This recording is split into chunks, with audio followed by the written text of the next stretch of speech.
segundo livro da Bíblia, no capítulo 12, do verso 26 ao 28, a Bíblia diz: quando os filhos perguntarem o que quer dizer essa cerimônia, vocês responderão: é o sacrifício da Páscoa em honra do Senhor Deus, pois no Egito ele passou pelas casas dos israelitas e não parou. O Senhor matou os egípcios, mas não matou as nossas famílias. Então os israelitas se ajoelharam e adoraram a Deus, o Senhor. Depois foram e fizeram tudo o que ele havia ordenado a Moisés e Arão. Aqui está a instituição da primeira Páscoa. A primeira Páscoa foi celebrada no Egito e todas as demais Páscoas só passaram a ter razão de ser por causa desse momento, onde Deus ordenou que cada família tomasse um cordeirinho de 1 aninho de idade, sem defeito, matasse aquele cordeiro, assasse aquele cordeiro, preparasse com ervas amargas e comessem com seus lombos cingidos ou com as suas roupas no corpo, porque logo viria a ordem para eles saírem. Eles tinham que estar prontos, preparados, como nós temos que estar preparados para sair desse mundo também. A qualquer momento Jesus voltará e nós temos que estar preparados, prontos para sair desse mundo. Então assim eles fizeram. Eles praticaram isto. E o Senhor disse que se uma casa fosse pequena, pouca gente, eles deveriam chamar uma outra família para que comessem juntos, para não sobrar nada. E o que sobrasse, eles deveriam queimar. Não deveria ficar nada do resto daquele animal, daquele cordeiro. Então o cordeiro era totalmente comido. Há pastores e igrejas, eu respeito profundamente cada pensamento, que por causa dessa prática, eles hoje na celebração da ceia, o que sobra de pão e de vinho, eles também enterram, eles consomem, né? Não dá para ninguém.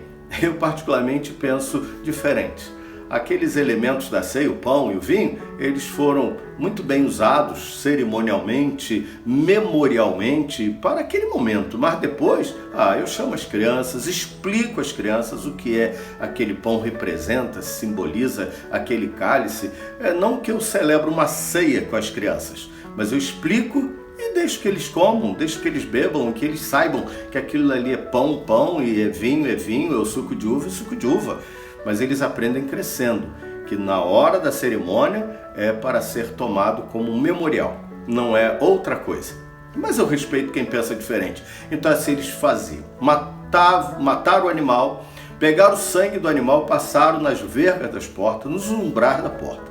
E o anjo da morte, onde havia aquele sangue do cordeiro, não entrou, porque a ordem do Senhor era essa. E aonde não havia o sangue do cordeiro, a morte entraria e mataria o primogênito. Isso aconteceu na casa dos egípcios. O texto que lemos fala que os egípcios foram mortos. Não todos os egípcios, apenas os primogênitos. E se alguma casa de algum israelita também não houvesse o sangue do cordeiro, a morte entraria, mesmo sendo israelita, e mataria o primogênito. Esse cordeiro hoje para nós é Jesus. É interessante também que Abraão vai para matar o seu filho, oferecendo Isaque em holocausto, e o Senhor não deixa e diz que ali havia um cordeiro. O cordeiro toma o lugar do Isaque. Lá no Egito, literalmente um cordeiro foi morto, ou muitos cordeiros, um para cada família, para que o seu primogênito não morresse, eles fossem libertos. Porque a partir dali, Faraó, que teve o seu filho primogênito morto, ficou apavorado e mandou que Moisés saísse com o povo. Mas com o sangue do cordeiro não.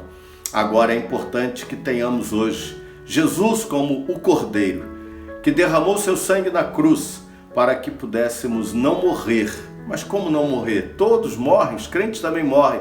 É a segunda morte. A Bíblia fala da primeira e da segunda morte. A segunda morte é a morte espiritual, estar separado de Deus. A palavra morte significa separação. Aquele que tem a Cristo como Salvador não morre segundo a morte, não estará separado. Não estará separado para sempre. Então o sangue de Cristo nos liberta da morte eterna, o sangue do Cordeiro. Tal como um cordeiro substituiu Isaque, assim Jesus também nos substituiu. E nós não celebramos mais a Páscoa dos judeus.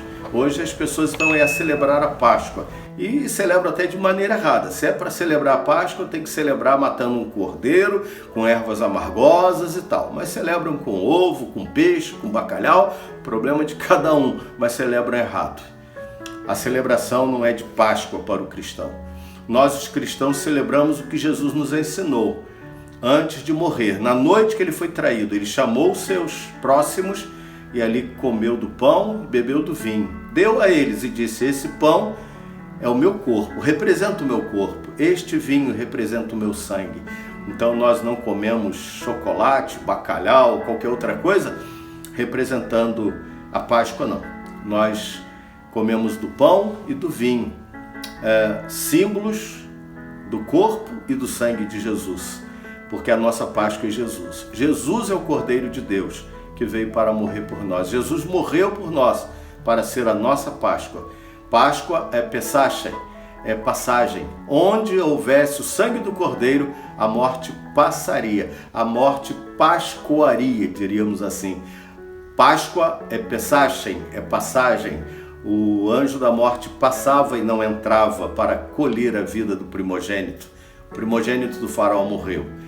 Mas não apenas os nossos primogênitos hoje não morrerão. Ninguém morrerá se tiver o sangue de Jesus. Você já tem o sangue de Jesus? Agradeça. Não tem ainda? Entregue sua vida a Jesus e celebre a Páscoa. Mas a Páscoa é de Jesus. Teremos ceia hoje à noite na igreja. Batismo e ceia. Venha ceiar conosco. Você que ainda não é batizado, comerá uma uva e terá um pendãozinho de trigo para celebrar a ceia do Senhor. Ore comigo. Bendito Deus e Pai, em nome de Jesus eu te peço e te agradeço pela vida desse irmão, dessa irmã que simbolicamente põe a sua mão aqui junto à minha. Obrigado pelos que já são salvos, aqueles que já foram lavados no sangue do Cordeiro, onde a morte já não os atinge. Eu te peço pelos que ainda não se entregaram ao Senhor, para que o Senhor os salve e os livre da morte eterna. Eu te agradeço pela morte de Cristo. Obrigado, Senhor, por sua morte por nós. Em teu nome, Jesus. Amém.